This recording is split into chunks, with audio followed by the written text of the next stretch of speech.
goodness. Better not suck after that intro, right? Oh my goodness. Hi everybody, I'm Kate Scott. It is so wonderful to be here. Lisa, Michael, thank you. You're both doing a great job. Give me some. Dan, great job. Why did you guys make me go after Dan? That wasn't very nice of you. Very good. I want to go before the best person. But it is so special for me to be here. Special Olympics has meant a lot to me since I was a very little girl. My mom was a special education teacher and aide for 35 years. I volunteered in her classrooms. Yeah, go mom. She's really sad back in California. She can't be here today. Volunteered at the Special Olympics in Central California, where I grew up with her. And I can't say enough to all of you athletes in the room today how much joy you have brought to my life, how much inspiration you have brought, how much you've just taught me about being a great human being. So Lisa, Dan, everybody else who is here, thank you, because you're rad and sports are rad. And let me tell you a little about me, because who the heck is Kate Scott, other than, as you said, some chick from California who decided it'd be a good idea to take over for Mark Zumock. About a fourth of the room was like, why isn't Mark Zumock here speaking today? Anyway, so I've loved sports for as long as I can remember. When I was 5 years old, when you could be just old enough to kind of get your bowl of cereal so mom and dad could sleep in on a Saturday morning, I would go out to the living room and sit down in a rocking chair on the little coffee table, and I would flip on Sports Center. I don't know why, I was just obsessed with sports from a very young age. And I would watch the half-hour highlight shows over and over and over again. And I would memorize batting averages, and who was the second-line center on this NHL team, and what about the second D team, and you know, the 49ers and the Giants and all the teams in the Bay Area was who my dad loved, so that's who I grew up loving. And then when I was old enough to play, then I started playing. At recess, it was me and the boys playing soccer, me and the boys playing basketball, me and the boys playing tetherball and kickball, and who wanted Kate on my team because I was going to kick his butt. Anyway, then I got into organized sports, obviously, right? Played 4 varsity sports in high school. I was a sports editor of our high school newspaper. I talk really fast because I know we all want to get plunging and all that stuff. And I was on the microphone at Friday night football games, leading cheers. I was the PA announcer for our men's soccer team.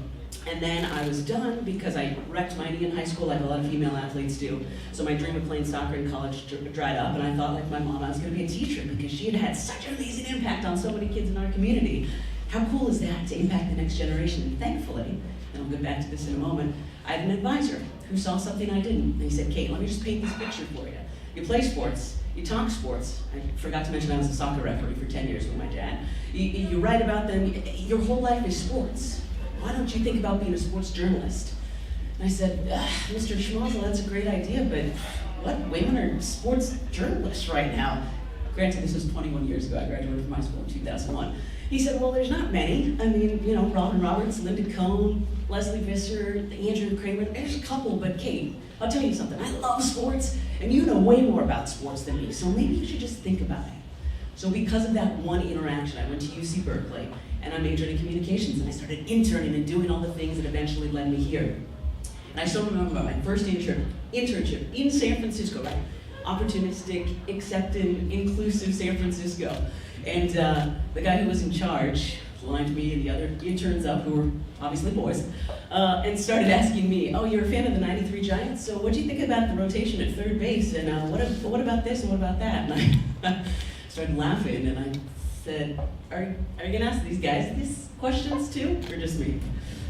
And that was when I learned that my path was going to be different than all the guys. But that's why it's also so hard for me to speak about the challenges that I've overcome, because what other choice did I have as a woman who wanted to do this? I could either go against the sexism and misogyny and homophobia and some things that I've had to deal with, but we've all had challenges in our own life. Because there was a fire burning in my soul that told me that calling sports was what I needed to do. So my only choice wasn't, you know, did I have what it takes to overcome those challenges? It was, did I want to do this enough to deal with all that crap? Because I was going to have to. And the answer every single time was yes. So I kept at it, and obviously have moved up. As Michael mentioned, I've been lucky enough to get a lot of opportunities. So this is where representation and inclusion matter, because representation matters. I can't tell you how many of the men who gave me the opportunities I've gotten with the 49ers, with the Pac-12 Network, with the Warriors, with NBC, mostly men, a few white women mixed in there, but mostly men. And I'm still in touch with all of them, and they have thanked me for opening their eyes, because they didn't know that somebody who didn't look and sound like Michael Barkan, like Mark Zumock, could do this. And I said, I understand. I didn't know that I could do this until I started doing it as well. So they thanked me. Obviously, the representation then goes to the next generation, right? If young Special Olympians see everyone who's in this room doing it, they think they can do it too. Then if you're a parent, if you're somebody who does the hiring as well, that matters too, because you think, oh, well, maybe my kid could do this. Maybe I should look differently at the people I'm hiring, because it seems like things are going pretty well there. So there's all different levels to why representation matters. And inclusion, meanwhile, is a two-part equation. The Special Olympians and me, we can try as hard as we want, right? We can train. I can call a zillion games. We can do everything to be prepared for the opportunity. But if people don't help us get those opportunities, all of our effort is for naught. So I was going to keep calling games regardless of if NBC Sports Philadelphia thought I was worthy of being here calling Sixers games, because, like I said, there's a fire inside of me that I feel so grateful to have. And every time I sit down next to Allah, we look at each other and we say, how lucky are we? We get to call in our Sixers game and get paid for it. It's nice. And I know that same fire burns inside of all of our Special Olympians when it's soccer or flag football or whatever's bowling, whatever sport you're doing, you just have to be there that day because it just sets your soul on fire. It's so fun. So that's where it comes to all of you, because I only am here because of everybody who is willing to see, wow, she doesn't look like Mark Zimoff. Sure doesn't sound like him.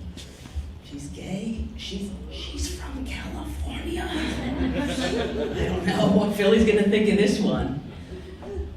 And they said, yeah, but man, she knocked her audition out of the park. She's a really great broadcaster. I love her energy. Let's try something new.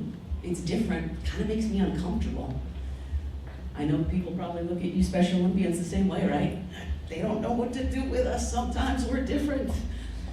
But all of you who are here have obviously you've overcome that discomfort because you want to help and you want to see where that joy can lead. And that's the best part of inclusion, I think. It's a two-way street. In addition to taking those of us who maybe look and sound different than people you're used to doing stuff with before, it brings us a lot of joy to get to do what we want to do. But then I know from texting and staying in communication with everybody who's giving me these opportunities, that it brings them so much joy that we are now succeeding and shining the way we are because they know that they played a role in that.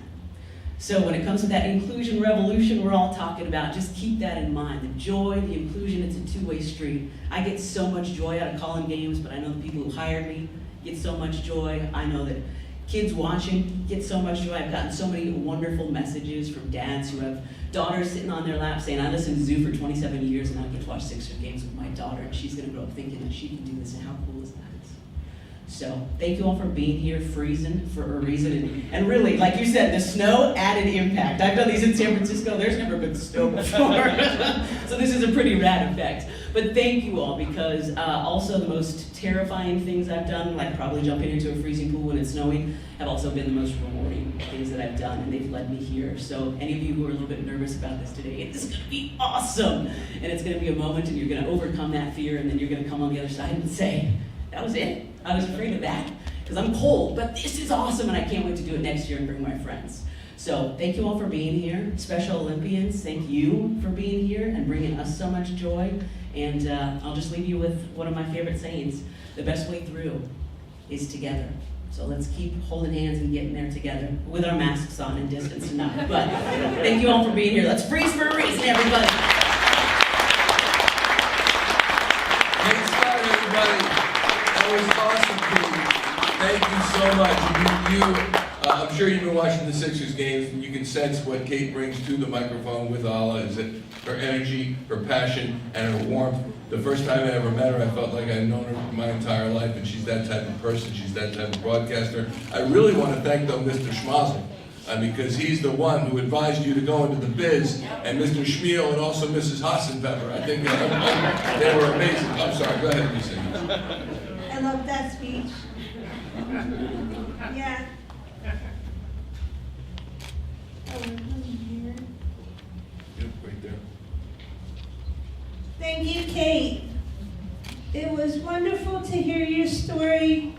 We will be cheering you on as you continue to break down boundaries. Thanks, please, I'll need it. You're gonna do it too, Eugene.